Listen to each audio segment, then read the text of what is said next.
It's go time.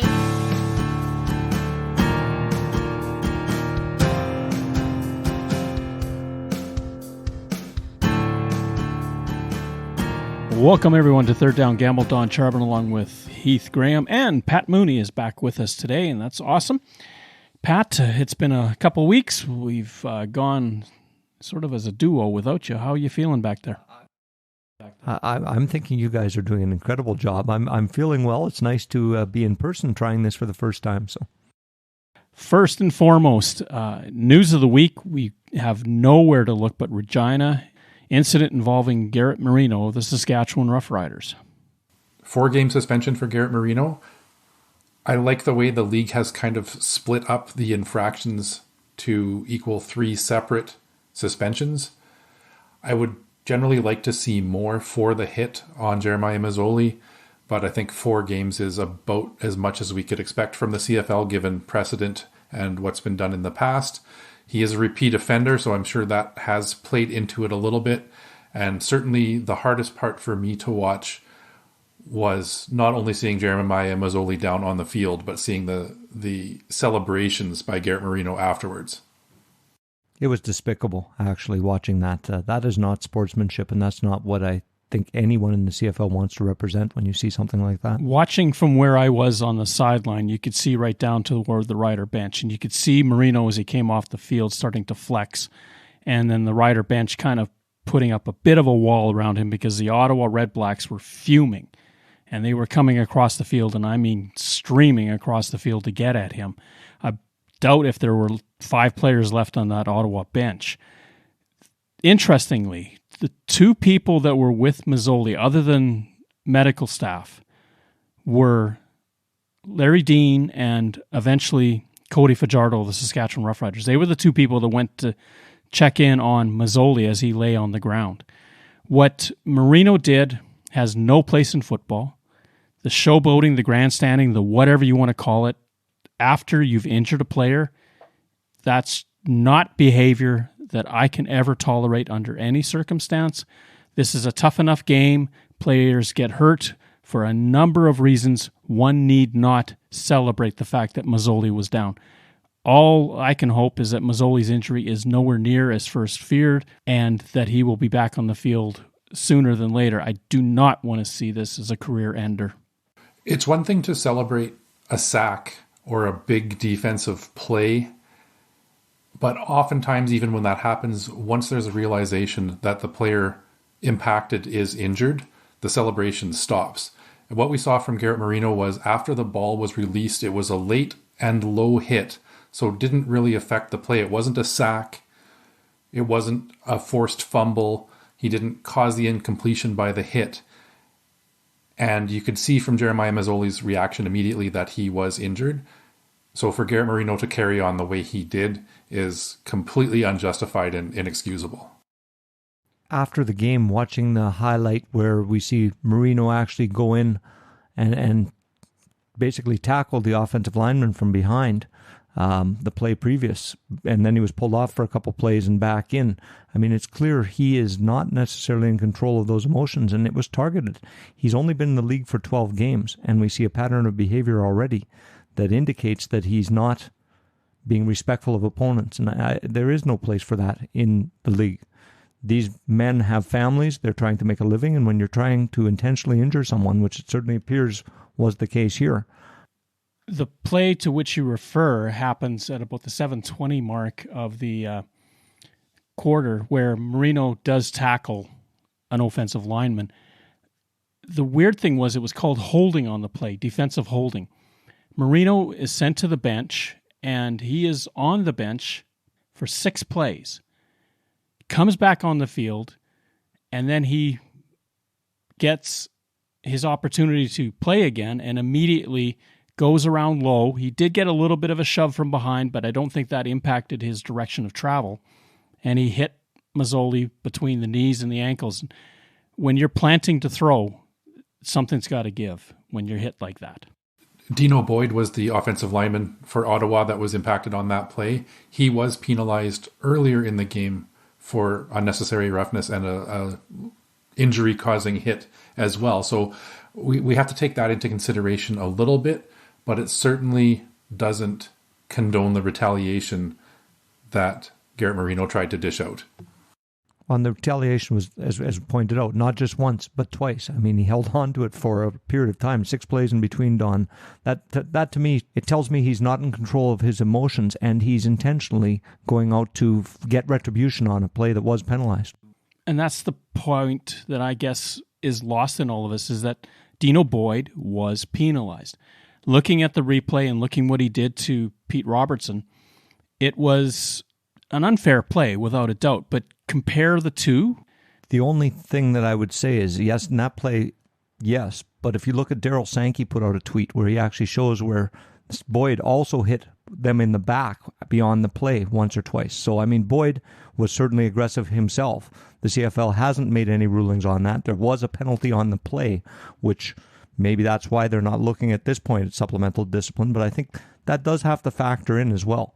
You know, the refs did call penalties on Marino's and Boyd's play. I think had they maybe moved a little bit more or seen some of the other things, the frustrations maybe wouldn't have come out on Saskatchewan's side, but that does not excuse Marino's actions in any way, shape, or form. And to be fair to them, I would think that originally it would have been a 15-yard foul against Marino, possibly, maybe I'm wrong, and then the aggravating circumstance is the way he grandstanded after the play, and he continued to grandstand, and the officials saw fit to say, okay, that's enough, you're out of here. And it's a fine line between a 15 and a 25. Where does this leave the Saskatchewan Roughriders after this 4-game suspension? Do they continue to take a chance on Garrett Marino, or are they evaluating as a club some personnel decisions? Listening to the head coach, there is little doubt that Marino is going to be a member of the team after this suspension. The belief system, even expounded upon by Larry Dean, who's one of the captains of the defense, is that they want to bring Marino along to the right way of doing things in their phraseology. If they feel that they can help him make better choices, I give him credit for that. Now, one of the things that Dickens said in his press conference of Tuesday was that we can't really malign somebody for one bad mistake. The other side of the coin is, if Marino was a marginal player with the team and maybe his status with the team wasn't that great, would they be saying the same thing, or would he have been given the heave-ho? And we're also talking about a 12-game CFL career now with multiple suspensions and multiple fines. Coach Dickinson can talk about one poor decision, but there have been several instances so far, and the compounding bad decisions on this particular night of the attack on Dino Boyd, the hit on Jeremiah Mazzoli, the grandstanding, even the celebrating and helmet waving as he's being escorted off the field. There's more than one bad decision just in a 5-minute span. Emotions aside, at some point you have to take stock of your situation, and that type of behavior is the type of behavior that the CFL, I'm certain, does not want to see. Marino, whether he appeals, he may appeal on the 1-game suspension for questions around Mazzoli's heritage. Let's consider diversity too. If the allegations of what he said are true, let's think about diversity in this league as well. Beyond that, to his credit, Craig Dickinson said that regardless if he appeals or not, Marino is not making the trip to Halifax to play the Argonauts. And I do wonder if Saskatchewan's going to have further supplemental discipline within the team itself, right? He's losing his 4 games. He's going to lose the pay for the 4 games. In a short season, that's significant for a player as well. So, I mean, if he is out for 4 games, I think Saskatchewan holds on to him this time at this point. I think if he continues this pattern of behavior beyond this, then I think it behooves both the Saskatchewan Roughriders and the league to look at, if it's about player safety, the answer has to be no. The Arbuckle sweepstakes seem to be over for a little while, as Nick Arbuckle now has found his way, ironically, back to Ottawa, the team with whom he signed as a free agent in the first place when he left Calgary.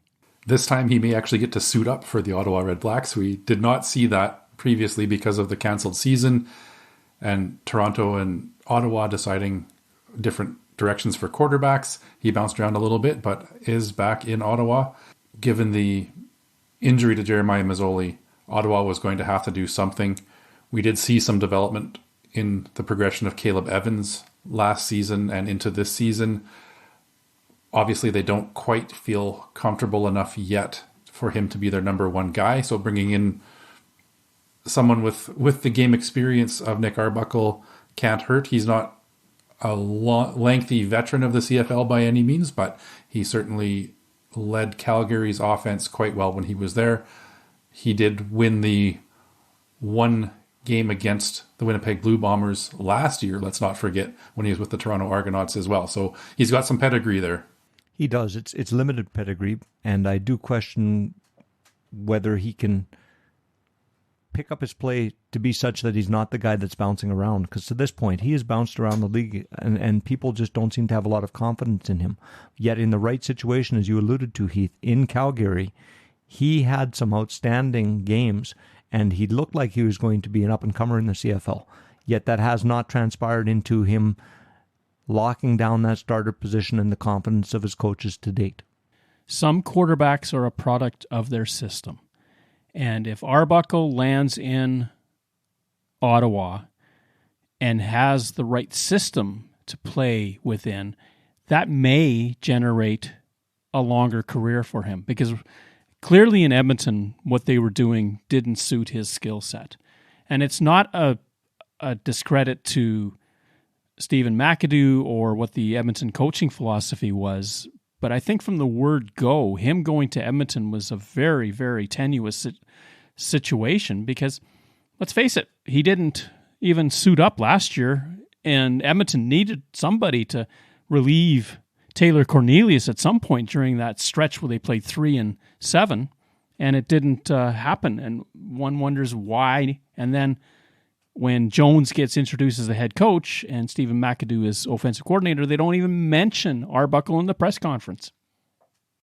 I hope this is an opportunity for Nick Arbuckle to kind of rejuvenate his career. One thing he does have going for him is a pretty talented receiving core in Ottawa with Jalen Acklin, Darvin Adams, Nate Bahar, etc. He's got some weapons there, and if given the opportunity, the offensive line seems much improved for the Red Blacks this year as well. And this might be just what he needs to kind of get things rekindled. I think for the Ottawa Red Blacks, bringing Nick Arbuckle in is a good step because Masoli was going to be the guy who's going to lead them forward. And they've spent a lot of money on free agents this year. So it is a win-now situation. To take 1 or 2 years to develop a quarterback like Caleb Evans further may not be in the cards for them right now. They've spent a lot of money. They need to produce now, and I think Nick Arbuckle gives them that opportunity if he can fit into the offense.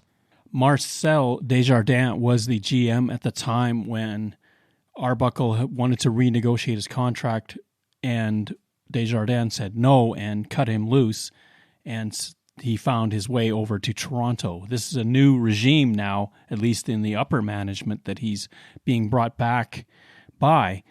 Given that he has a pretty good offensive coordinator as head coach, I kind of think this is the last stop for him. It's either here or you're out of the league. And I hate to say that because Arbuckle is a really nice guy, really caring soul, but he's not measured on that. He's measured on W's and completions and touchdowns. With what Ottawa has invested in Jeremiah Masoli, what does the future of Nick Arbuckle look like in Ottawa? I mean, if he comes in now, leads them into a playoff spot, maybe a playoff win, do they go back to Masoli as their number one guy and maybe Nick Arbuckle's on the move again, but at least with some more game film and some more positive things? Arbuckle has to play well. I agree with what you say, Don. I think he's had lots of opportunities in different organizations, and he's yet to really grasp that opportunity and build on the success he had initially in a short time with Calgary.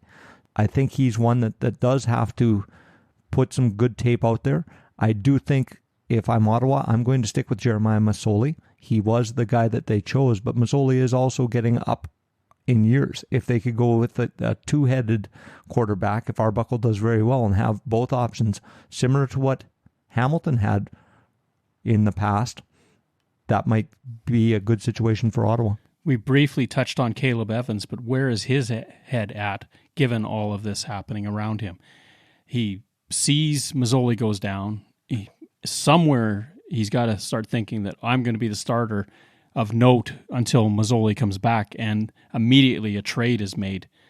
I understand Ottawa needs to win now. They did, as you indicated, spend a lot of money in free agency in the offseason. They loaded up on the defense especially. It's the offense that struggles, and if you don't put it together, is Paul LaPolice the next coach to go before the end of the season? This week will be telling for the future of Caleb Evans as well. He's likely to be the starting quarterback. I don't believe that Nick Arbuckle will have time to get fully up to speed on what's happening.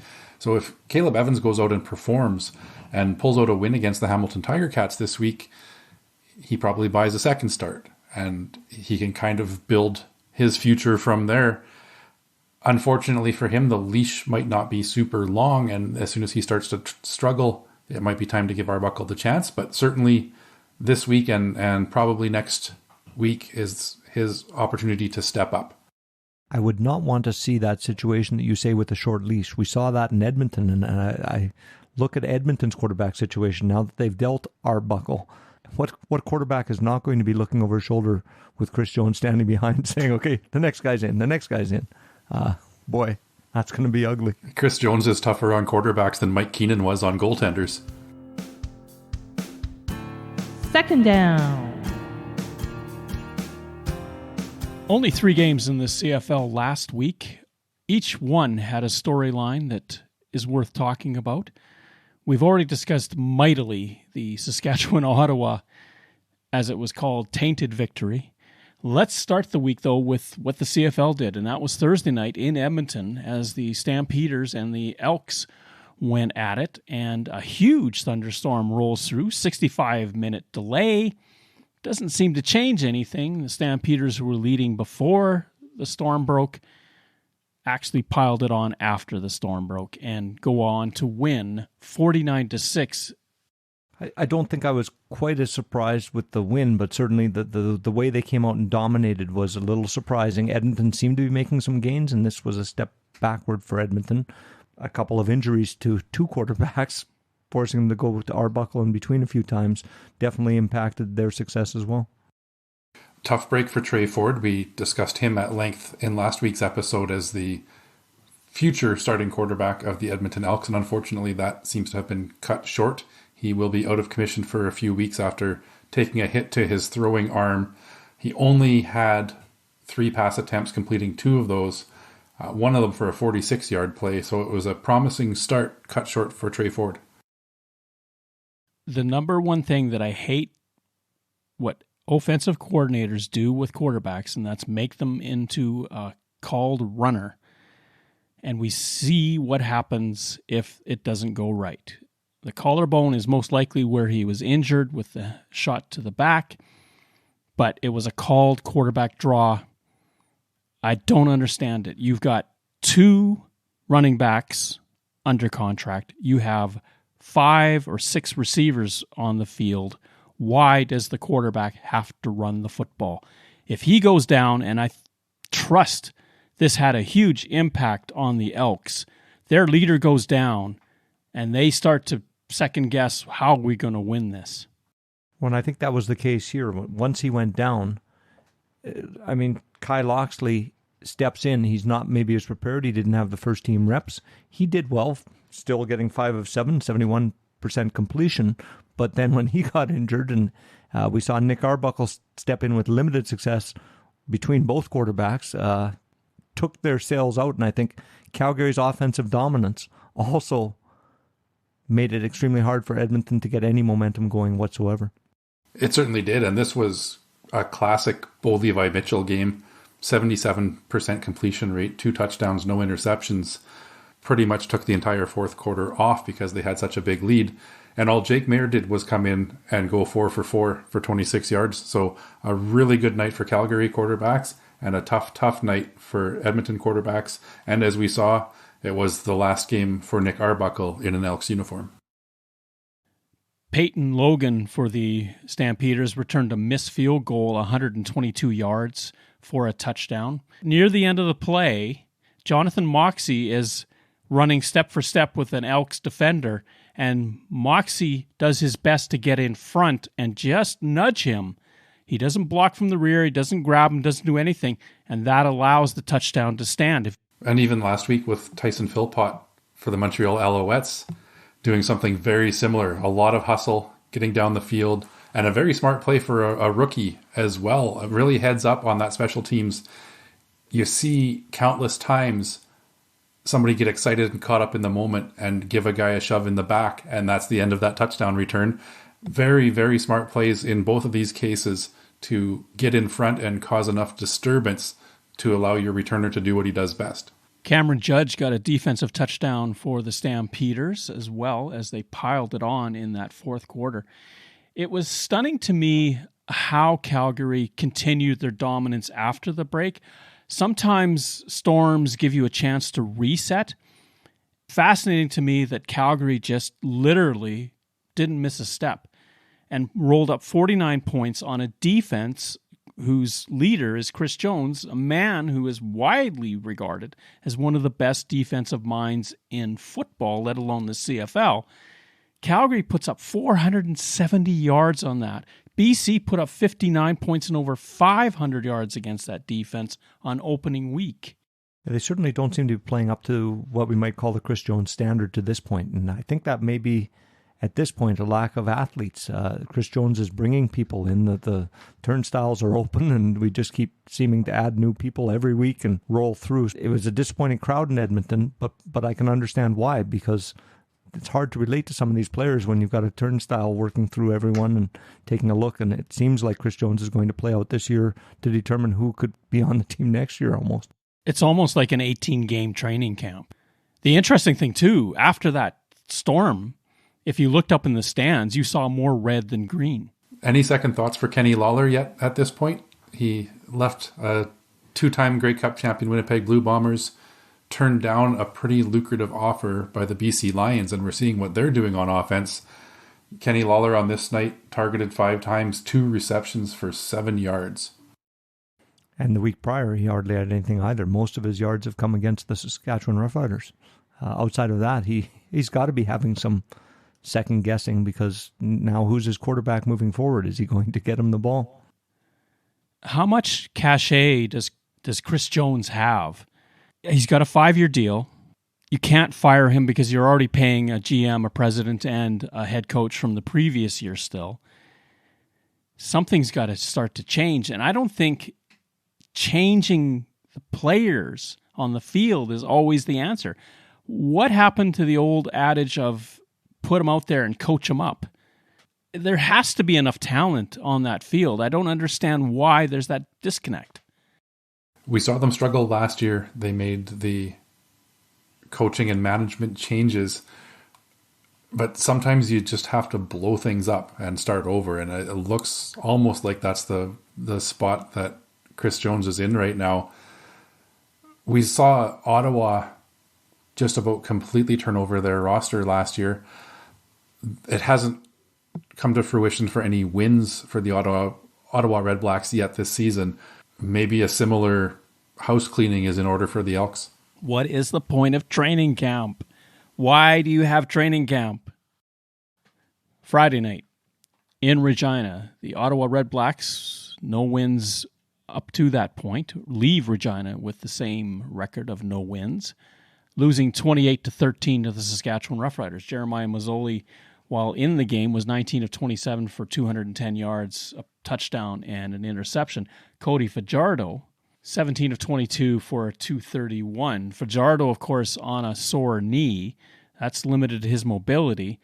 We saw the Saskatchewan Roughriders continue to have a fairly dominant running game, and the big play was by Frankie Hickson, who ran up the middle, and I was really impressed with the new tackle that they brought in to replace Taron Vaughn. Andrew Lauderdale, he got upfield and made, I thought, an outstanding block to get in front of one of the last players that kind of freed him to get to the outside, and what amazing speed from Hickson to be able to take that to the house.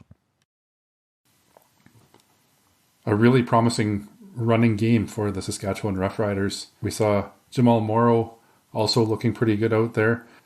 One other player actually on defense that I want to point out for the Saskatchewan Roughriders is Larry Dean. He had a phenomenal game, 9 tackles and an interception.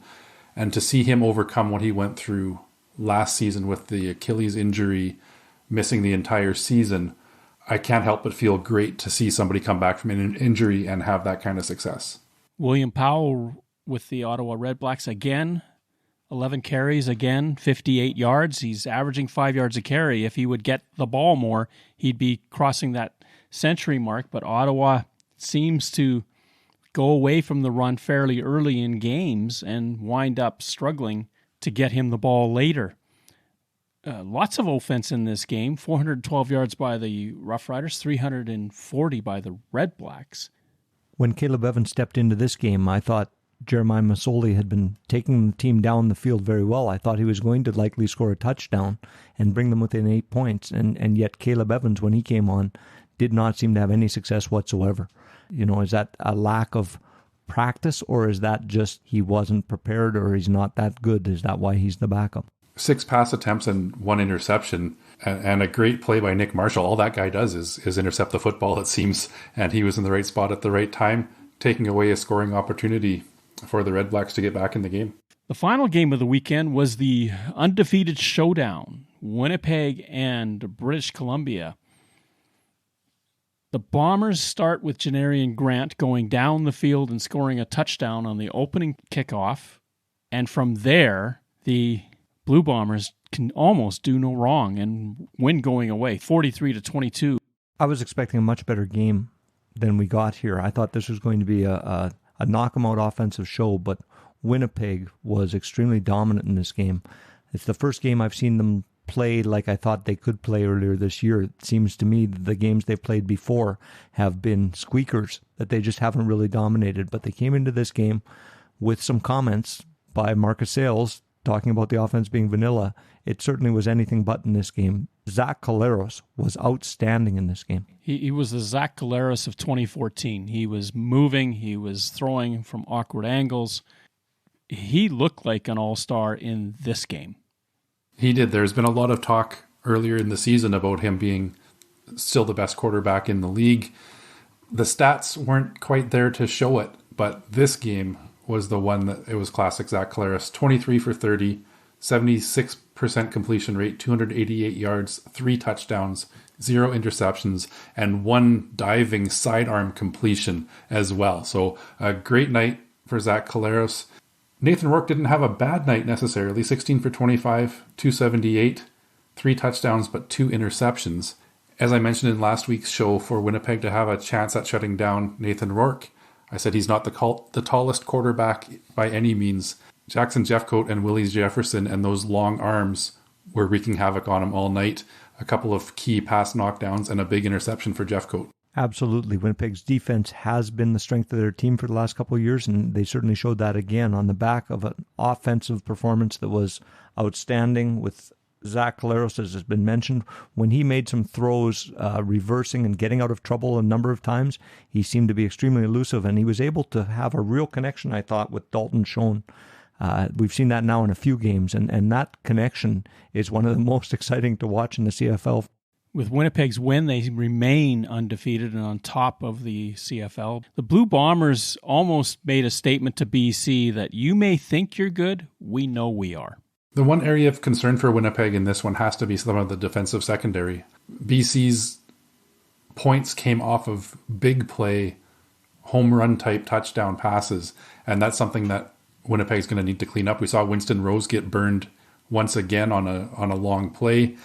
He wasn't the only one, and that is the area of concern for the Bombers. One more area I might bring up is in field goal kicking. We started to see Mark Leggio, who went 3 for 3 on his first ones, but after he hit the post on his fourth, his fifth one also wasn't successful. Third down. 4 games in the CFL for week 6 in the schedule, and it all starts on Thursday with the Edmonton Elks going into Montreal to take on the Alouettes. The Alouettes, one of the 3 teams on bye, and of course, Danny Macochin is the head coach of the Montreal Alouettes, and he faces the only other team he was a head coach of, and that being Edmonton. I think this will be a good game for Montreal to show where they're at. Coming up against Edmonton, a team that's been struggling, we should be able to see what Montreal can do and wonder with the bye if Macochin's putting in any wrinkles on offense and more specifically on defense where they've switched coordinators. Edmonton seems to be trending the wrong way quickly and getting back into that territory where they were last season, unfortunately. I believe that Montreal is going to be a bit more invigorated with their new coach in Danny Macochin. This one is Montreal's big. I have to agree with you. I think Montreal is going to win and that they'll cover the spread. Chandler Worthy has an opportunity to do something that's never been done, and that is run kickoffs back for touchdowns in 3 consecutive games. He has 2 in a row. He has an opportunity against Edmonton to do it for a 3rd time, and that would be something special if that could happen. The Alouettes at home, they are somewhere between 7.5 and 8-point favorites. That's Taylor Cornelius will be starting at quarterback for the Elks. He hasn't started since the end of the last season. Kai Loxley may be his backup. We don't know yet. Trey Ford, we do know, will not be available. Edmonton is hurting. Whether or not they can put it together against the Alouettes is a whole other question.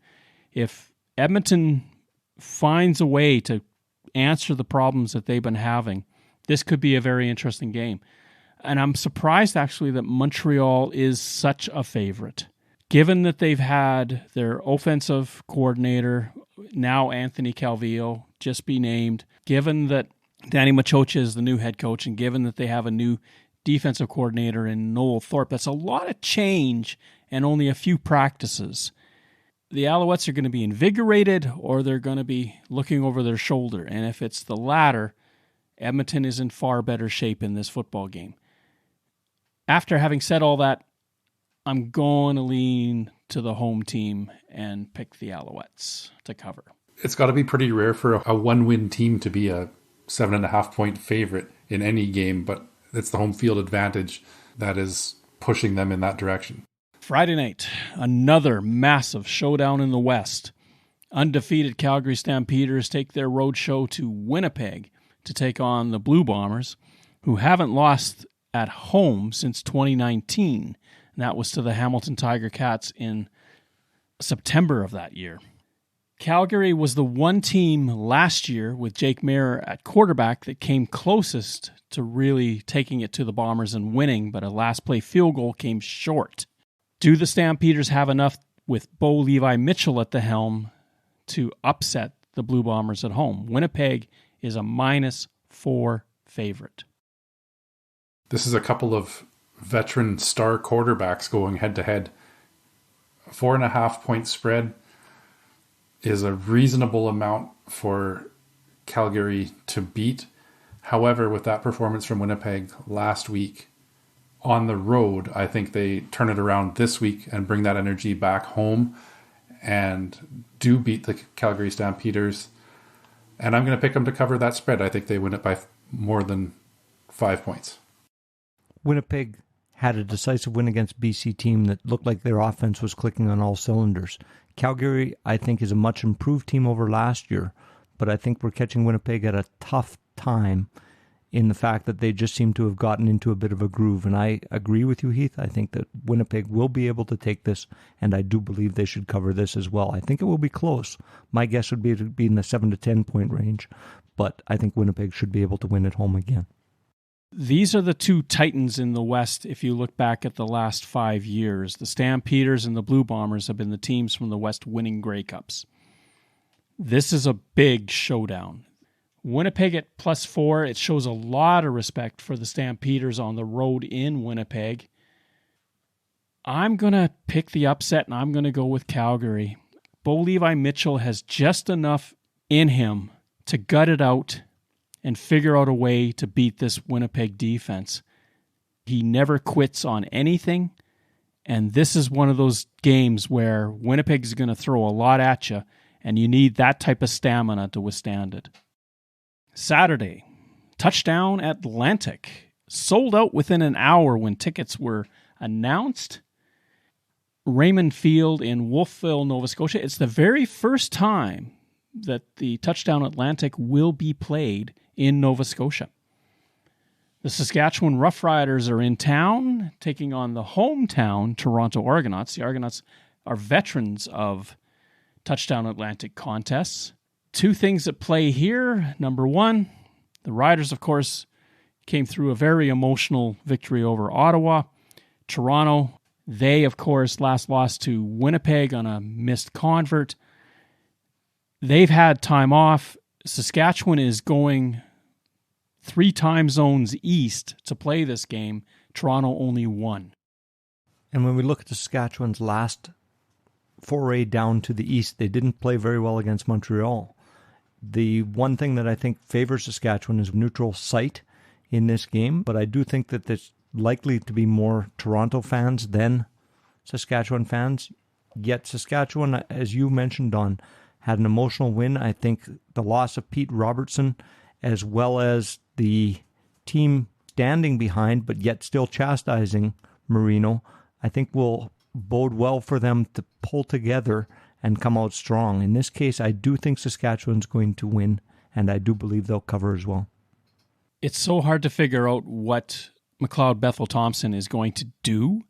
If he is hot off the start, the Riders will be trounced the way Montreal did it a few weeks ago. If he is not, and the longer the Riders stay in the game, given the fact that they're missing 2 defensive linemen in this game, the Rough Riders are playing at noon, their local time, relatively speaking. They're up against it. I lean towards Toronto winning and covering. The spread is only 2 points. It's not much. Cody Fajardo is establishing himself as a winner as far as a quarterback. Maybe not the most flashiest on a lot of nights, but he has that potential. I think maybe a step behind Bo Levi Mitchell and Zach Collaros at this point, but he finds a way to win. Toronto gave Winnipeg everything that they could handle 2 weeks ago. The Bombers still came out with a victory. I believe in this one it's going to be a similar result where Saskatchewan ekes out a victory, and it's going to be a 1-point game, maybe a last-second field goal, maybe a missed field goal to go in the other way, but it's going to be that close. Later Saturday afternoon, it's the Hamilton Tiger Cats and the Ottawa Red Blacks, a battle of winless teams. Who'd have thought we'd be saying that about either or both at this point in the season? Don't know who's going to be the starting quarterback for the Tiger Cats. It might be Dane Evans. It might be Matthew Schiltz. That decision will be made closer to game time. Ottawa has to go with Caleb Evans. Hamilton is a 6.5 point favorite. At home, got to think that Hamilton can beat their provincial rival. This is 2 teams in a bit of turmoil early in the season, both still looking for their first win, both facing some quarterback questions. We saw Dane Evans have a near breakdown in his last start, a crushing defeat for him, so it'll be a big test to see how he bounces back. On the other side, we know Jeremiah Mazzoli is out. Caleb Evans, the likely starter in this one. Hamilton's also in some kicking turmoil. They've brought in John Ryan to take over punting duties and a new place kicker as well. Some question marks in Hamilton as to what they're doing personnel-wise right now. This one is the sneaky upset of the week. I think the Ottawa Red Blacks pull it together and hand Hamilton another loss. This game has been the most difficult one for me to pick this week because I have gone back and forth between the 2 teams based on all the things that Heath just outlined. I still am not 100% sure who I want to pick because Hamilton has just found ways to lose throughout the course of this season. And Ottawa, after losing a quarterback, may be a bit galvanized. I do think Ottawa has the potential to come back, and yet Hamilton had a week off, may have had an opportunity to make some corrections. I need to flip a coin on this one. I think I'm going to go with Hamilton.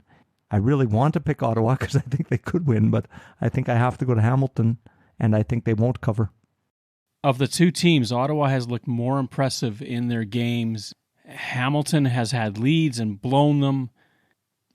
Either one of two things is true. Ottawa is as good as what they were on paper when they signed all those free agents, or Hamilton is the defending Eastern champion and they're going to play like it.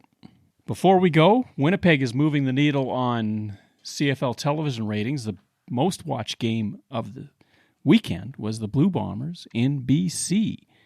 Over 500,000 people tuned in to watch that game. Overall, ratings are up, boding well for the CFL that interest is high. It's great to see when there's a marquee matchup of two undefeated teams that it is drawing eyeballs. So I'm curious to see how that translates as another two undefeated teams in Calgary and Winnipeg go head-to-head on Friday Night Football. Thank you for listening to our show. Third Down Gamble is hosted on Podbean and can be found on Apple Podcasts, Google Podcasts, and Spotify. Follow us on Twitter at Third Down Gamble. Join us again, the Third Down Gamble podcast, audio worth watching.